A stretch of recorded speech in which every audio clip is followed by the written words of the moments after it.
Isaac Barrios, ¿cuántos hijos tiene en la actualidad? 3. ¿Sus nombres son? David, Marcelo y Débora. Y falta Juan, ¿no? Falta Juan. Cuéntenos sobre Juan. Bueno, a Juan lo asesinaron cuando solamente tenía 3 años.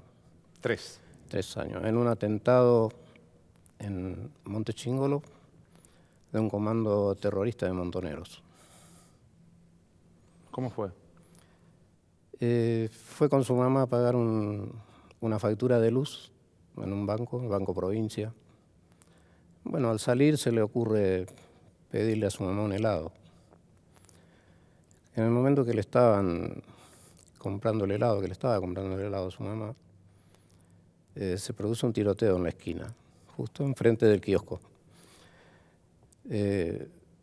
Un policía que cumplía funciones de seguridad en el banco estaba cruzando la avenida Caguazú en aquel tiempo, Eva Perón hoy. Bueno, al cruzar le disparan, cae este policía herido. Herculeán Ojeda, el nombre del policía, me acuerdo, era un cabo de policía de la provincia. Baja una chica con un bidón con nafta, le rocían con nafta y le prenden fuego, estando con vida, ¿no? Todavía el policía, bueno, escapan, sube al auto, escapan y hacen disparo con una pistola ametralladora y hieren a 3 personas, entre ellos a mi hijo, que llegó la peor parte, que falleció, con un disparo en el abdomen. Las otras 2 personas quedaron heridas, aún hoy viven. Las otras 2 personas viven todavía. Están con vida, sí. Mi hijo, lamentablemente, bueno, llegó la peor parte, falleció en el acto. ¿Estaba por tomar un helado ahí en el kiosco? Por tomar un helado. Estaba parado en la ventana del kiosco y en ese momento se producen los disparos. ¿Fue un intento de asalto al banco? De este No, comando? en absoluto. Fueron a matar al policía, aparentemente, porque salía del banco, estaba a mitad de cuadra del banco cruzando en la esquina. Cuando va a cruzar le disparan. Cuando cae lo rocían con nafta, le prenden fuego y cuando escapan cubren su retirada a los tiros. ¿Y había alguna persecución contra ellos? No, en absoluto, en absoluto. Como cuenta mi esposa, venían en el auto, cuando va a cruzar el policía lo dispara. Ella todo esto estaba de espalda. Cuando escucha los disparos se da vuelta, pero el nene se le cae. Ahí se da cuenta que le habían dado al nene. ¿Y usted dónde estaba en ese momento? Trabajando en una fábrica, en una metalúrgica donde yo trabajaba en Avellaneda. ¿Y cómo se enteró? Me fueron a buscar a la fábrica.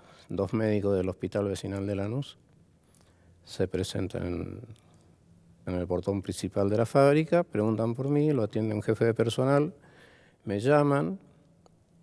Cuando me acerco al portón y veo 2 personas vestidas de blanco, me imaginé que eran médicos. Mi hijo al colegio no concurría porque era chiquito, tenía 3 años, no podían ser maestros, que son los que usaban guardapolvo blanco también, ¿no? Me preguntan si yo era Barrios Isaac, le digo que sí, me dice, mira, tenés que venir con nosotros, hubo un accidente en tu barrio, hubo un tiroteo y hirieron a tu hijo. Yo en ese momento le pregunto, dígame la verdad, mi hijo está bien, está con vida. Uno de los médicos me dice, lamentablemente te tengo que decir que está muy grave. Le pregunto, ¿se va a salvar, doctor? Me dice, no te podemos asegurar nada, te digo que está muy grave. Es todo lo que te podemos decir, acompañanos. Bueno, me subieron a una ambulancia con la que habían ido y me trajeron al Hospital Vecinal de Lanús. Obviamente mi hijo ya estaba fallecido. Ese viaje en ambulancia debe haber sido el más largo de su vida. Tremendo, tremendo, tremendo volver casi 40 años atrás. A mí me cuesta mucho hablar de este tema, porque 40 años que estoy esperando justicia. O sea, nunca tuve ni siquiera ninguna novedad. Quiero saber quiénes fueron y por qué asesinaron a mi hijo. No entiendo algunas cosas que veo actualmente y desde hace varios años, ¿no es cierto? Que se habla todo el tiempo de los derechos humanos. Yo estoy reclamando desde hace, como le dije, casi 40 años por por los derechos humanos que le corresponde a mi hijo y por supuesto a mí, a mi familia, a sus hermanos. Y también por todas las otras víctimas, ¿no es cierto? Porque no es solamente el caso de mi hijo, hay muchísimas víctimas del terrorismo. Montonero y ERP, que es lo que más recuerdo, había otros grupos, pero la verdad que no recuerdo mucho. Sí, de Montonero y del ERP, porque era muy común que todos los días se produjeran este tipo de atentados. Cuando pasa esto, hubo una investigación posteriormente, de todas maneras, cuando pasa lo de Juan. Cuando pasa lo de Juan, yo de lo único que me entero fue a la semana que el dueño de la fábrica donde yo trabajaba me trae a la semana o unos días, la verdad que no recuerdo bien, me trae un diario y me dice, mira, aparentemente encontraron lo que mataron a tu hijo. Eran 2 terroristas de Montoneros, 2 guerrilleros de Montoneros. Eso fue toda la novedad que yo tuve, nunca se me acercó nadie, nunca nadie me preguntó, obviamente que no hice ninguna denuncia, ¿qué podía hacer? ¿No hizo ninguna denuncia? No hice ninguna denuncia porque no se podía denunciar nada de eso.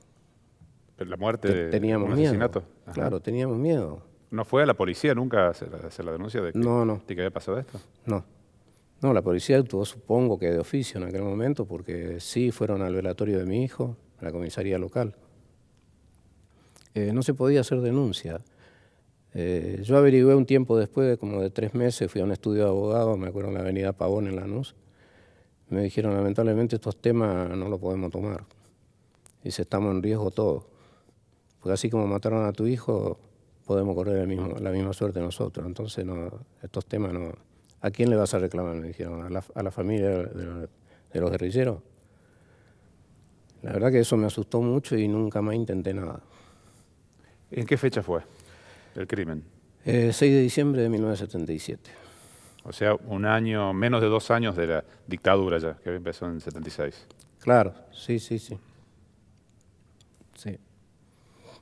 Después se supo el nombre se supo que era Esther Westerheld, de acuerdo a las investigaciones que hubo y que estuvimos averiguando, y su pareja, que después mueren en un enfrentamiento con un grupo militar. ¿Le llegó esta información a usted? Sí, sí, lo supe, sí. Lo supe, pero nunca nada oficial.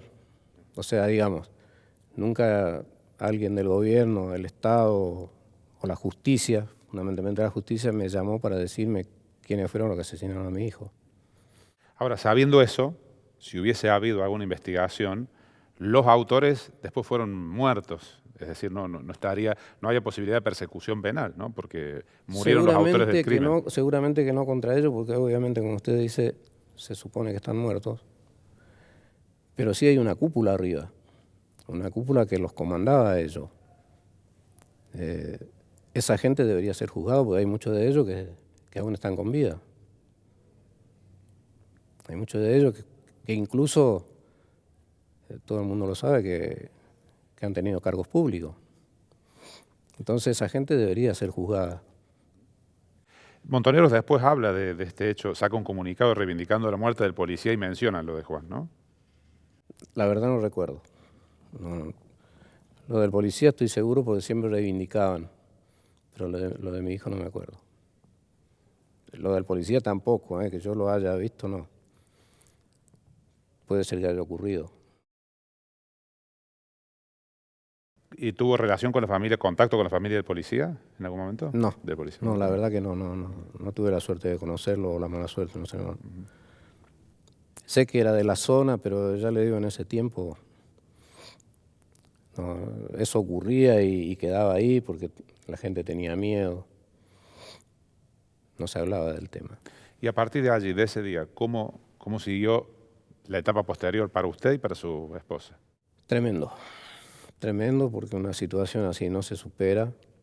Es más, yo no lo he superado aún hoy. Su mamá, mi mujer, la verdad que quedó con un trauma que no lo supera hasta hoy. Ella no puede abordar el tema, no puede hablar. En la primera o segunda pregunta ella se bloquea, se pone a llorar y ya no puede hablar. Es algo que le pasó y debe ser muy fuerte estar en el lugar de ella porque le sacaron a su hijo de la mano. Y claro, ya estaba con él en ese momento. Sí, claro. sí, lo tenía de la mano. Ella se da cuenta que lo hieren al nene porque el nene se cae. Eso es como un disparo de una ametralladora en el abdomen porque tenía orificio de entrada y salida, de izquierda a derecha. Con el kiosquero lo llevan al hospital, ¿no? El hombre que le vendía el helado. Sí, algo así. Trajeron un auto. Bien, la historia no la sé. Yo sé que lo llevaron entre los vecinos de ahí porque no volví por mucho tiempo al lugar. Volví a mi casa después de 3 meses. ¿A la casa donde vivía allí? A la casa donde yo vivía, hacia mi casa. Para mí era muy difícil volver a mi casa, pero estaba tan acostumbrado que el nene ya sabía la hora que yo regresaba a mi casa. Entonces yo vivía en un terreno bastante grande, con una prefabricada en el fondo, y tenía como un parquecito adelante con un tejido y un portón. Portoncito, como se usa en los barrios, ¿no? El nene sabía el horario que yo llegaba más o menos, la mamá le decía, anda, fíjate que viene tu papá. Y él salía corriendo y hasta hoy es como que lo estoy viendo. Me esperaba siempre a la misma hora, así que imagínate cómo hacía yo para volver a mi casa y no encontrar nada. Para mí era muy duro, la verdad me costó muchísimo. Todos los días cuando volvía a trabajar estaba Juan ahí. Sí, siempre, salvo que esté lloviendo, era cosa de todos los días. Los chicos se acostumbran, no desde chiquititos, pero sí cuando empieza a darse cuenta, los chicos se acostumbran y bueno, está esperando que llegue su papá o su mamá. Siempre que falte uno de los dos, el chico siempre está esperando. Cuéntenos, Isaac, ¿eran un matrimonio joven? ¿Era su primer hijo, Juan? Sí, yo tenía... ¿Era hijo único en ese momento? Hijo único, único hijo, sí. Sí, yo tenía... cuando él nace yo tenía 19 años. Tenía 23 cuando me lo matan. O sea, 19, casi 20. Él nace el 10 de septiembre de 1974. El 6 de diciembre de 1977 lo matan. ¿Trabajaba en una fábrica de qué usted? En una metalúrgica, en una fundición de acero. Trabajaba de las 6 de la mañana hasta las 7, 8 de la noche. Se trabajaba 13, 14 horas todos los días. Lo máximo que había para hacer me quedaba porque yo vivía en una casilla, en una prefabricada, y todo lo que venimos del interior, lo que tratamos de hacer es, bueno, hacer la casita de material con los parientes, con los vecinos. En aquella época uno se daba una mano uno con el otro. No se podía pagar mano de obra. Entonces uno hacía la mayor cantidad de horas posible para ir comprando material e ir acumulando. Y bueno, después cuando se cobraba el aguinaldo, las vacaciones, uno hacía las bases y después ir levantando las paredes. Bueno, para mí fue muy frustrante todo eso porque no quería seguir trabajando, no quería hacer más nada. Me costó mucho salir. Nunca tuve tratamiento de ningún tipo, nadie se me acercó a ofrecerme ayuda ni psicológica ni nada que se le parezca. ¿Lo tuvo que sobrellevar solo? Solo, hasta hoy no he tenido ningún tipo de ayuda. ¿Nunca buscó ayuda psicológica usted tampoco? Ni su esposa, me imagino. Sí, tuvimos que ir al psicólogo, pero mucho tiempo después, en ese momento, eso había que pagarlo.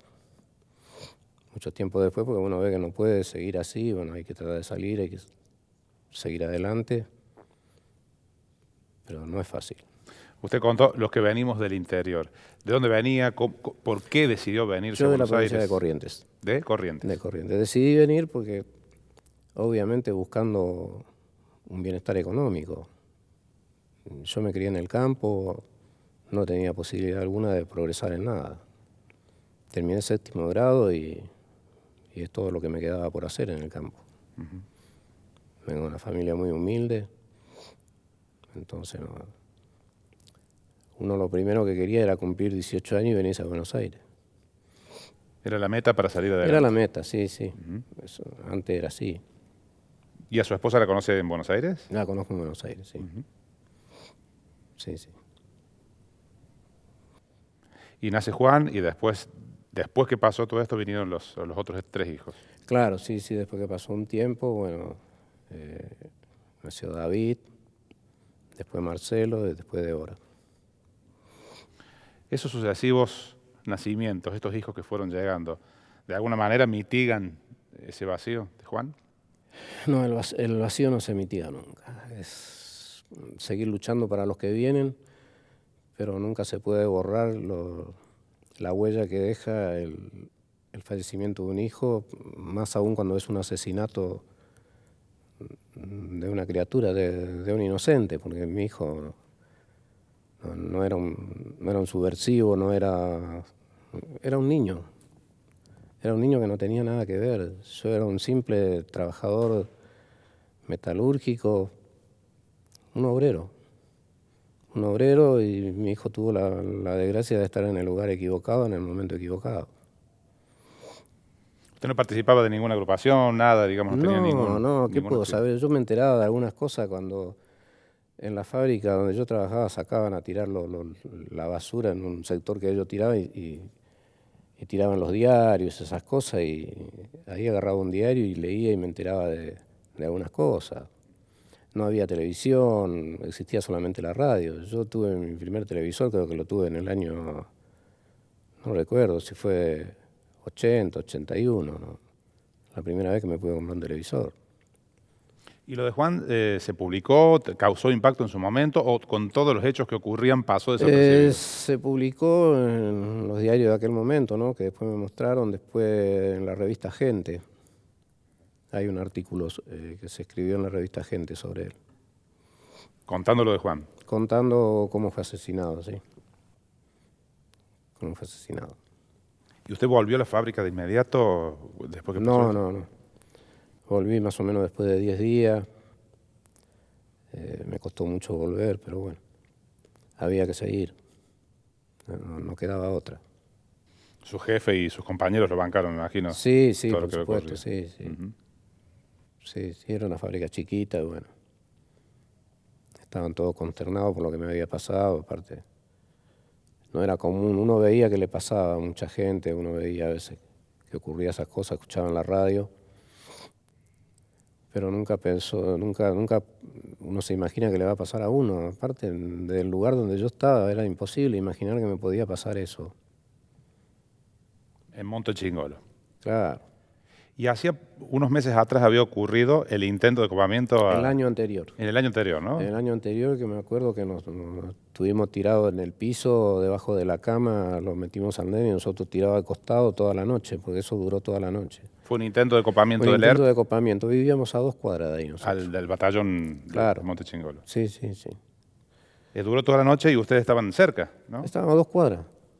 A 2 cuadras. Y nosotros estábamos esa noche amanecimos en el suelo. Yo no fui a trabajar el día siguiente porque yo vivía en una casilla de madera. Era un peligro, había que estar tirado sí o sí. Aparte había poquitas casas, o sea que no es que uno podía estar cubierto por una edificación que sea de material o cosas así. Eran loteos que se hacían y bueno, uno ponía lo que podía. ¿Y eso fue un año antes de lo Un año antes, claro. Sí, creo que fue también cerca de la fiesta de Navidad, creo que fue también, no recuerdo bien la fecha. Y después, Isaac, ¿cómo fue el camino cuando se empieza a enterar de otros, o a conocer, me imagino, a otras personas que habían pasado, otras familias que habían padecido lo mismo? Y uno se va enterando de a poco.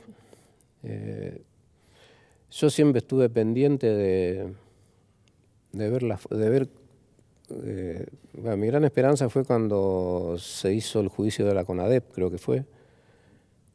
El juicio de las juntas militares. Las juntas militares, claro. Porque digo, bueno, esta vez nos tocará a nosotros, que haya justicia para nosotros también, y sin embargo no ocurrió nada. No ocurrió nada, para nosotros eso fue una gran decepción porque no se toca el tema, no entiendo por qué los sucesivos gobiernos de que se recuperó la democracia esconden el tema de los derechos humanos de los que fuimos víctimas, de la subversión, del terrorismo. Porque son terroristas, para mí son terroristas porque alguien que pone bomba, qué sé yo, dispara a gente que no tiene nada que ver, yo los considero terroristas. Entonces no entiendo por qué los políticos de turno siempre escondieron este tema. Se está hablando todo el tiempo de los derechos humanos. ¿Y lo nuestro qué es? ¿No somos humanos acaso? No entiendo esa parte de los políticos. ¿Por qué no se habla del tema? ¿Por qué tienen tanto miedo de abordar? Lo mismo ocurre con el periodismo, ¿eh? Cuando se toca ese tema en algún programa, lo he visto algunas veces, inmediatamente se desvía el tema, se habla de otra cosa, no se trata de abordar el tema, tratan de salirse de eso. No sé a qué tienen miedo. ¿Por qué? ¿Por qué ese miedo? ¿Por qué se esconde? Yo quiero también un memorial para mi hijo. Tenemos un memorial para los desaparecidos por el terrorismo de Estado. ¿Dónde está el memorial para los desaparecidos por el terrorismo? Nosotros también queremos eso. Creo que tenemos el mismo derecho. Somos todos iguales. Somos todos iguales. Creo que vale tanto la vida de mi hijo como la vida de un terrorista, como la vida de un desaparecido. Es más, pienso que la vida de mi hijo vale más aún, porque era un niño de 3 años.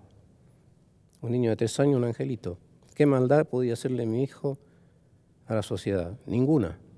Cuando estos señores sí hacían las atrocidades que hacían. Porque no es solo el caso de mi hijo. Todo el mundo sabe que han cometido infinidad de atentados contra civiles. Porque hoy que hay muchos libros, tuve la suerte de poder informarme y de leer y de ver todo lo que pasó en esos años. Y participa de una agrupación, ¿no?, de CELTIB, sí, se creó después. Sí, participo de CELTIB. Me acerqué a ello porque da la casualidad que mirando un programa de televisión, le comentaba anteriormente que siempre estuve pendiente a ver si alguna vez se hablaba del tema. Y abordaron en un programa de Mariano Grondona el tema, nombraron a mi hijo por primera vez que escuché el nombre de mi hijo en la televisión. Y escuché que se hacía un acto en una plaza acá en el centro, la Plaza San Martín, y hablaban de las víctimas del terrorismo y me acerqué hasta ahí.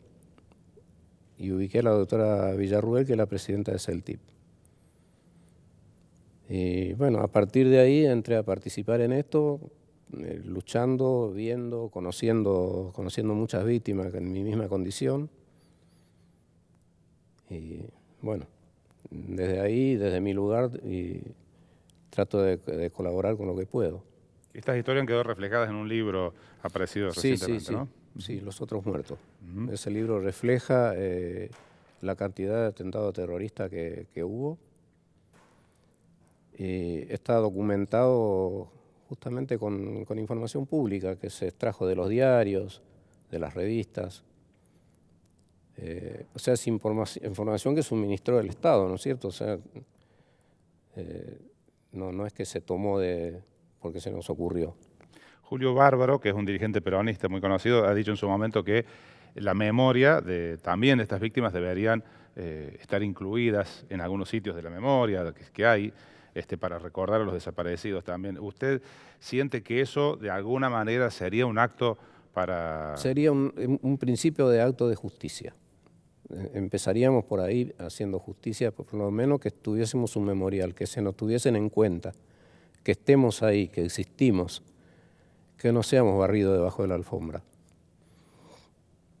Eso sería un principio de justicia. Queremos justicia, verdad y reparación.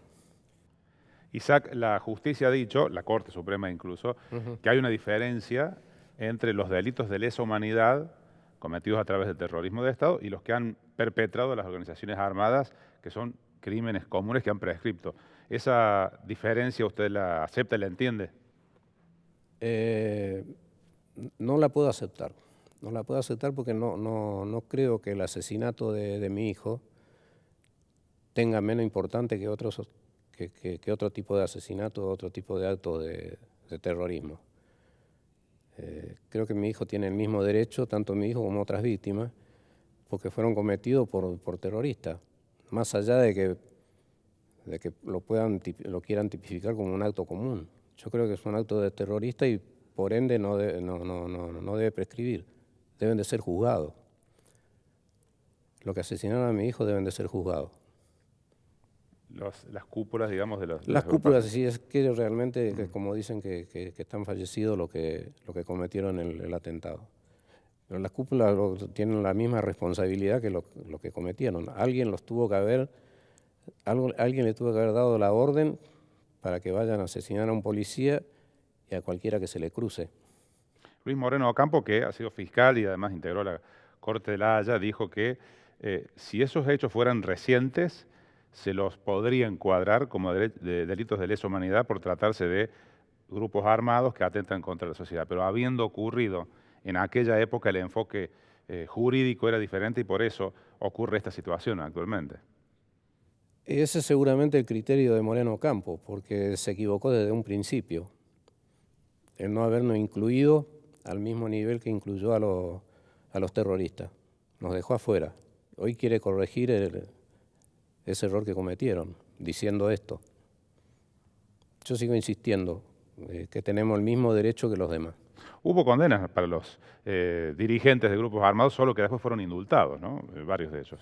Sí, seguramente, sí, pero me parece que fue muy leve la condena. Deben ser por igual. ¿Y cómo ve la relación con la sociedad en general a partir de esta experiencia? ¿Cómo en qué respuesta que encuentra con la gente cuando se conoce la historia de Juan y la de las otras personas con las que está relacionado? Y mucha solidaridad. Mucha gente muy asombrada que me conoce de años y no sabía esta historia. Muchos empezaron a enterarse en estos últimos años, que se dio un poco a conocer. Yo no trataba más vale de olvidar esto, de no hablar del tema, pero bueno, se llegó un momento que se habló tanto de los derechos humanos, que se removió tanto que bueno, le revuelve el estómago a uno, porque escucha y ve tantas injusticias sabiendo que uno es víctima y que no existimos, entonces da mucha bronca, mucha impotencia, porque ¿qué podemos hacer nosotros? ¿Qué puedo hacer yo, un simple ciudadano? Cuando la justicia mira por otro lado, cuando los gobernantes miran por otro lado. Es así, es lamentable, pero es así, esa es la realidad. Usted me dice que no volvió más a la casa de Montechingolo, a su casa. ¿O no volvió durante varios meses después? No volví, estuve por 3 meses sin volver a mi casa. Después de muchos años, ya cuando nacieron mis otros hijos, a los 2 años, más o menos, 2 años y medio, me mudé de ahí. Me mudé de esa casa. Después, cuando fue el crimen, estuvo en otro lado hasta que se animó a... Estuve en la casa de un familiar. Ah, sí. De un familiar. Estuve en la casa de un familiar. No podía volver a mi casa. No podía ver los pocos juguetes que tenía, no podía ver su camita vacía. No es fácil, el que no lo vivió no lo sabe. El que no lo vivió no lo sabe, puede opinar. No es lo mismo sentirlo adentro, y más aún habiendo tenido un solo hijo hasta ese momento, que era todo lo que uno tenía, que estaba esperando que llegue la hora de salir del trabajo para llegar a tu casa, encontrarte con tu hijo, abrazarlo, jugar con él. Más en la edad que él ya tenía, que ya era 3 añitos, que ya entendía todo, ya pedía. Entonces es muy duro. ¿Y 3 meses después volvió a la casa? Sí, calculo que eran 3 meses, sí, me costó muchísimo, pero bueno, había que volver. ¿Y siguió allí? ¿Cómo? ¿Y siguió allí mucho tiempo? Sí, hasta que tuvimos a David. Y bueno, después ya Marcelo y Débora ya nacieron en la otra casa. ¿Y cómo fue a ellos contarles y contándole a medida que entendían, digamos, para contarles la historia de Juan? Sí, teníamos un mural de Juan, que era la única foto que tenía de él, que es la que sale a veces en el libro incluso, porque no teníamos, antes no existían las máquinas de sacar fotos. Hoy cualquiera tiene un celular, saca una foto. En esa época el que tenía una máquina de sacar fotos era alguien con dinero, llamémoslo así. Nosotros estaba lejos de nuestras posibilidades. Creo que un familiar le sacó una foto cuando tuvo su primer añito y esa es la foto que tenemos. ¿Una sola foto les quedó? Una sola foto, y después hay otra de otro cumpleaños cuando cumplió los 3, que está muy borrosa, pero son solamente 2 fotos. Y bueno, no fue sencillo volver y me cuesta mucho abordar el tema, ¿no? Y con esa imagen, dice usted, las hizo un mural y eso le sirvió para ir contándole a sus hijos. Entonces, claro, a medida que fueron creciendo, en este caso el mayor, le decíamos que era su hermano, aparte de ir constantemente al cementerio. Uno va a ver a sus seres queridos. No es el caso nuestro. Entonces le teníamos que decir que era su hermano y después ir contándole que él se fue al cielo, que está con Dios. ir diciéndole en forma atenuada, no le puedo decir tu hermano murió, a tu hermano lo mataron. A medida que fue creciendo, el chico se fue dando cuenta y bueno, hoy es un hombre, es papá, yo soy abuelo. Hoy entiende que no tiene un hermano que cumpliría, que va a ser 40 años que fue asesinado y que ya no tiene un hermano de 40 años, que podía haber tenido sobrinos, que yo podía haber tenido otros nietos, hijos de Juan Eduardo, que no los tengo. Así que hoy ellos, obviamente ya hace unos cuantos años que ellos entienden el tema, pero es muy difícil para ellos. A ellos les pasa lo mismo que a mí, tal vez no lo vivan de la misma forma porque en ese momento no estaban, pero les pasa lo mismo, ven las mismas injusticias. Le pasa a mis nietos que no tienen a su tío, que ya son grandes. Preguntan por qué, cómo pasó, por qué pasó. Si hubiese actuado la justicia en ese momento, hubiese sido alguna devolución de paz o de tranquilidad, si hubiese encontrado culpables, si hubiera habido condenas por lo que pasó. Hubiera sido un poco de paz, nada más que eso. El dolor no lo puede quitar, es imposible. Es imposible. El que perdió un hijo en las circunstancias que nosotros perdimos, eso siempre queda. Uno puede tener un poco de paz, pero eso no le devuelve la vida al ser querido. ¿Y sus hijos los acompañaron después en la difusión de esta historia? ¿Cómo? Sus hijos, los que nacieron después de Juan, sí, ¿lo acompañaron en la difusión y en la pelea por darlo a conocer el caso? Sí, por supuesto, a través con sus amigos, ante los medios, ¿no? Por supuesto, no conocen mucho del tema, así como lo conozco yo, que yo lo viví en carne propia, pero sí, ellos están siempre pendientes de lo que pasa, también con mucha impotencia, porque es un acto de injusticia lo que se comete con nosotros. Se habla de que hay 1000 personas aproximadamente que estuvieron, 1000 casos de civiles que han sido víctimas en una década aproximadamente. Sí, un poco más. Un poco más. Y mucho más atentados y un montón de cosas más, ¿no es cierto? En el libro de los otros muertos está bien descrito la cantidad que hay. ¿Y a ustedes les ocurre esta desgracia cuando recién empezaba la dictadura? Es decir, siguieron después todos los años hasta la vuelta de la democracia. Ese clima que se vivía, ¿cómo era para ustedes después, sobre todo después un clima de incertidumbre, de miedo, porque podía pasar en cualquier momento, en cualquier lugar. Uno no estaba seguro en ningún lado. Si iban a un lugar público podía pasar, si estaba caminando por la calle podía pasar. En cualquier momento podía haber un enfrentamiento y uno estaba expuesto, o sea que no estábamos tranquilos. Peor aún después de la muerte de Juan. Claro, obviamente. Un caso así, totalmente inseguro, con miedo, uno queda con una paranoia. Tal es así que aún lo llevo. Cuando mis hijos eran más chicos y empezaron a salir solos, cuando ellos llegaban al lugar que iban, me tenían que llamar por teléfono para avisarme que habían llegado y que estaban bien. Incluso cuando se iban de vacaciones, siempre estoy con el miedo de que le puede pasar algo, aún hoy. Eso no lo puedo superar. De la muerte de Juan, de ese crimen, ¿a quién considera usted responsable? ¿A las personas que iban en ese auto?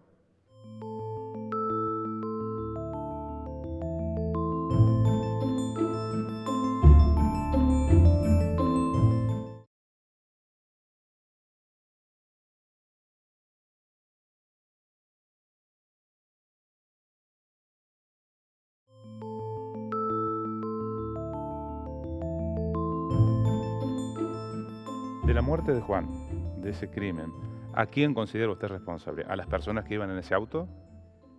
Sí, por supuesto, fueron los autores. Y más arriba también. Y más arriba, por supuesto, más arriba porque alguien los mandó a cometer ese acto. Y sin salvaguardar los civiles que estaban en el lugar. Mi hijo no era un policía, no era hijo de un policía, no era hijo de un militar. Mi hijo era un hijo de un obrero de una fábrica, que acompañó a su mamá a pagar una boleta de luz. Ya tomaron helado. Y bueno, se le ocurrió el helado en ese maldito momento. Y dice que las otras 2 personas que resultaron heridas hoy están vivas. ¿Usted ha tenido contacto, se ha enterado de estas otras personas? Con una persona hablé y no hace demasiado tiempo, pero tiene mucho miedo. Ajá. ¿Cómo fue ese reencuentro, digamos? Lo fui... En realidad yo fui a preguntar en la cochería que hizo el servicio funerario de mi hijo, porque ocurrió a una cuadra de la cochería. Entonces después, cuando salió todo esto de que se empezó a investigar a través del CELTIP cómo ocurrieron los hechos, bueno, yo quería saber un poco más, ya que en ese momento la verdad que había tratado de olvidarme del tema porque era muy doloroso para mí, pero bueno. Le fui a preguntar porque yo sabía que esa persona estaba al tanto. Estuvimos charlando, me contó cómo había pasado y me dice, el que sabe bien del tema es Oscar, y se vive acá a la vuelta. Ajá. Entonces fui y hablé con este señor. Un vecino ahí de... Un vecino de la cochería de la misma también. zona. Sí, a una cuadra, a él lo hirieron a una cuadra de su casa. Estaba esperando el colectivo también en la parada, porque fue en la esquina de enfrente que estaba parado él. ¿Y lo fue a ver? Lo fui a ver, sí, me contó lo que había ocurrido y me dijo que el tema quedara ahí porque él tenía miedo. Textuales fueron sus palabras, me dice, mira, esto pasó así, yo no quiero que esto trascienda porque lo que mataron a tu hijo y lo que me pusieron la pistola en la cabeza para que yo deje de gritar porque estaba revolcándome de dolor, dice, hoy están en el gobierno. De esto pasó unos cuantos años, ¿no? Cuando yo lo fui a ver. Entonces ahí terminó el tema, no lo molesté más, no lo fui a ver más porque el hombre estaba con miedo. Y estas personas con las que, digamos, quienes lo habían enfrentado, eran los que iban en el auto, que mataron al policía también. Sí, eran 2. Eran 2, era una pareja. Una pareja, sí, una mujer y un hombre. ¿Y qué año era eso cuando él le traslada este temor? Y se habrá pasado, la verdad que perdí noción del tiempo, pero debe ser 6, 7 años. 6, 7 años, sí, cuando se sacó el primer libro que se llamaba Jóvenes Idealistas. Sí, debe ser 6, 7 años, más o menos. ¿Y él se refería a alguien puntualmente o fue en general? Se refería a montoneros. Ajá. Se refería a montoneros. No me nombró a nadie, pero bueno. Nunca tuvo ninguna posibilidad de usted relacionarse ni hablar con alguien que haya participado de la lucha armada, ¿no? De alguna de estas agrupaciones, porque ahora están en distintos sectores de la sociedad integrados. La verdad que no. Ajá. La verdad que no. ¿Y eso le serviría, le gustaría? No guardo rencor ni nada que se le parezca, pero no sé, la verdad que no sé. Creo que no tiene sentido. ¿Cómo es eso de que no guarda rencor? Es decir, está la necesidad de justicia, ¿verdad? Por un lado. Sí, yo quiero justicia. Pero ha terminado el rencor por lo que ocurrió. Pero no tengo rencor, no tengo odio, pero sí quiero justicia. No estoy cegado por el odio, estoy cegado por obtener justicia. Que se sepa quién fue, por qué. Y si los responsables de esas agrupaciones pidieran perdón, le pidieran perdón, ¿le serviría?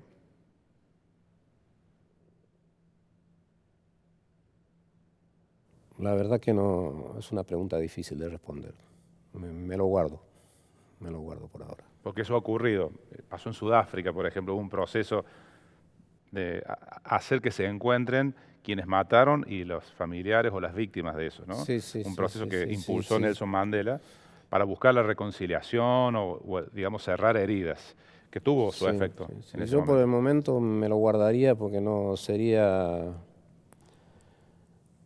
correcto de mi parte porque hay una familia atrás mío. Está mi mujer, están mis hijos. No puedo decir abiertamente un tema que no hemos tocado. ¿Y el rencor que usted no siente hoy? ¿Es la misma sensación que tiene, por ejemplo, Yolanda, su esposa? No puede hablar del tema. Ella no puede hablar del tema. Ella no puede hablar del tema. Ella se angustia, se pone a llorar y tratamos de no tocar el tema de Juansi con ella. Tratamos de no tocar el tema. ¿Nunca tuvo que declarar ella? ¿No le citaron para nada? En absoluto, ninguno de los dos. Ninguno de los dos. Con el cierre de las causas, ¿no? O digamos la imposibilidad judicial que hay hoy de avanzar en buscar esas responsabilidades, ¿cuál sería la manera de cerrar este proceso para usted hoy? Eso está en manos de la justicia y del Estado, del gobierno. La justicia de la que debería ocuparse, yo soy un simple ciudadano que ni siquiera puedo opinar. Eso debería ser un tema de la justicia, fundamentalmente de la justicia. En CELTIB, este centro del que participa, ¿han buscado la manera de que la justicia revierta esa postura? ¿Han hecho algún tipo de presentación o impulsarían algo de eso? Por el momento no. Lo veremos en el futuro. Por el momento no. ¿Se reúnen frecuentemente? Sí. Con víctimas, por supuesto. Cada vez son más las víctimas que se acercan. Por supuesto que es todas civiles. Claro. ¿Y cómo es el ambiente o cómo funciona haberse encontrado con otros pares que han padecido la misma angustia, la misma pérdida, digamos? Eso, ¿de qué manera y es muy parecido a lo mío. Si bien hasta ahora no tuve la oportunidad de conversar con gente que ha perdido su hijo, pero sí su padre, un hermano. Es muy parecido a lo mío, a lo nuestro, ¿no? a lo de mi familia. Todos estamos con esa falta de obtener justicia. Todos estamos con el tema de que por qué no tenemos un memorial, por qué no tenemos un lugar donde se recuerde también a nuestros muertos. Todos estamos en que por qué se esconde esto, por qué no se habla de este tema. ¿Por qué es tan difícil abordarlo? No podemos entender. La idea de un memorial, por ejemplo, ¿no la han gestionado, no se les ocurrió iniciarla, encararla como organización, como agrupación de familiares de víctimas? Creo que lo vamos a pedir, porque no sabemos cuál va a ser el resultado, pero bueno, sí, lo hemos charlado. Lo hemos charlado. Uno obviamente que espera que no habría que pedirlo. Si es de público conocimiento, el mismo Estado debería ceder un lugar para que nosotros también tengamos donde recordar a nuestras víctimas. Pero eso es algo que no ha pasado, claramente. Hasta ahora no ha pasado. Han pasado varios gobiernos y a la fecha no ha pasado nada de eso. Ni siquiera esa parte se ha logrado. ¿Y esa parte por qué no? ¿Por qué no tener un lugar para recordar la memoria de ellos? Desconozco y seguramente que porque los organismos de derechos humanos se cierran en este tema, no quieren saber absolutamente nada de que se nos reconozca a nosotros como víctimas, que no se difunda. ¿Por qué? Porque mucho de lo que integran las organizaciones de derechos humanos son gente que fueron terroristas. No siempre, no todos. ¿No? Claro, no todos, pero sí hay muchos que lo integran. De todas maneras, el hecho de que la justicia haya perseguido ese tipo de crímenes, la desaparición forzada de personas, los secuestros en general, los asesinatos, eso están de acuerdo. Ustedes quieren que haya un tratamiento similar para el caso de las otras víctimas que ha habido. Para el caso nuestro, sí, queremos un tratamiento similar. ¿Pero les parece bien la otra parte de la actuación de la justicia? Sí, no debería existir desapariciones, pero tampoco debería existir gente terrorista que anden matando. Ninguna de las dos cosas deberían existir, ni desaparecidos ni terroristas asesinando civiles inocentes. Cuando usted se vino desde Corrientes, sí. Era antes de la dictadura eso, ¿verdad? 17 años tenía. Usted tenía 17 años. Sí, y allí en la provincia o en la zona donde usted estaba, no había un clima todavía de violencia como que se vivía en las grandes ciudades, como el caso de Buenos Aires. No, en absoluto, porque yo me crié en el campo. En el campo. Ajá. No, desconocía totalmente. Y ni había, en ese momento no escuchaba ni tenía información de la época de convulsión que se vivía en la Argentina. No, porque como ya le digo, lo único que había en ese tiempo era la radio. En mi caso en particular, la radio y punto, no había otra cosa. Cuando decide venirse a Buenos Aires, tampoco se estaba al tanto de que pasara nada de esto, digamos, cuando llegó aquí, cuando se instaló en Buenos Aires? Al poco tiempo sí, sí, porque era de público conocimiento, Claro.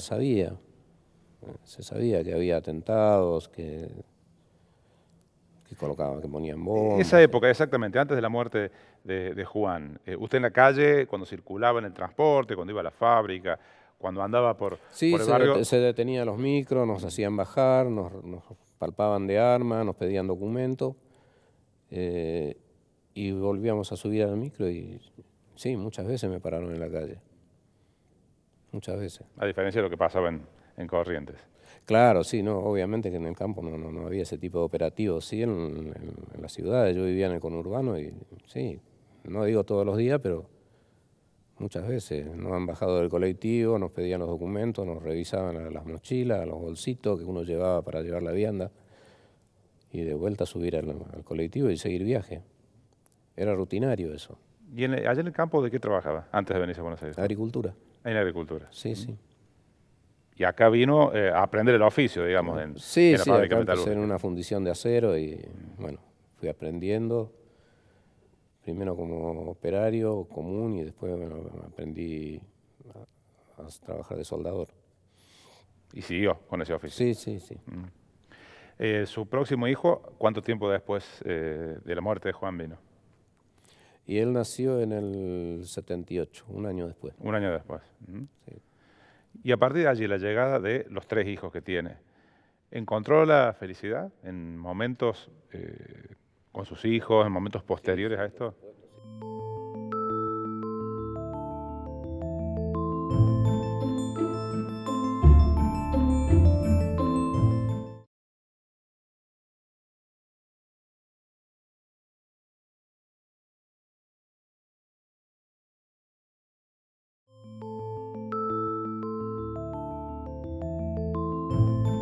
Y a partir de allí, la llegada de los 3 hijos que tiene, ¿encontró la felicidad en momentos con sus hijos, en momentos posteriores a esto? Por supuesto, por supuesto. Tenemos momentos lindos, con frecuencia, una familia unida. Nos frecuentamos, nos vemos prácticamente todos los días. Claro. Ellos ya tienen su familia, lo más grande. Soy abuelo, tengo nietos de 18 años, de 16, de 7, y una que va a cumplir un año. Isaac, y recién contaba que fue un proceso contarle a sus hijos sobre Juan. ¿Con sus nietos, cómo ha sido? Mis nietos fueron también escuchando hablar a su papá, lo más grande, escuchando hablar a su papá y después en el colegio, obviamente.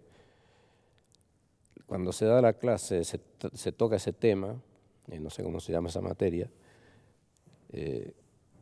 mi nieto escucha una versión en su casa y escucha otra en el colegio.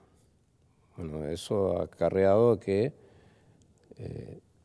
él le preguntara a su profesor o su profesora, no recuerdo bien si es profesor o profesora,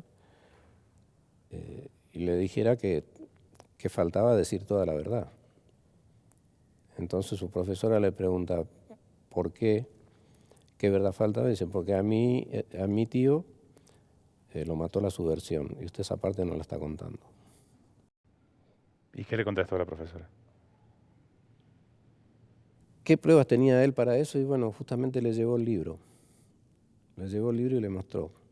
Y a partir de ahí cambió totalmente. Los entienden, lo apoyó la profesora. Y tuvo una buena relación con él de ahí en adelante y con mis otros nietos también. Pero el tema es que no se cuenta toda la historia, o sea, se cuenta una parte. Y eso creo que es lo que nos lleva también a olvidar de esa parte de las víctimas. Porque la juventud de hoy, el que tiene menos de 50 años, no sabe nada de esto. Yo tengo 63. Estamos hablando de hace 40 años. Una persona que hoy tiene 50, ¿cuánto tenía en aquel momento? 10 años. Un chico de 10 años en aquella época, ni 5 de bolilla es lo que ocurría. Es la realidad. Isaac, si le pregunto si cada noche recuerda algún momento feliz con Juan, ¿cuál es la escena? Cuando él me sale a recibir, cuando llego del trabajo, siempre le llevaba una golosina.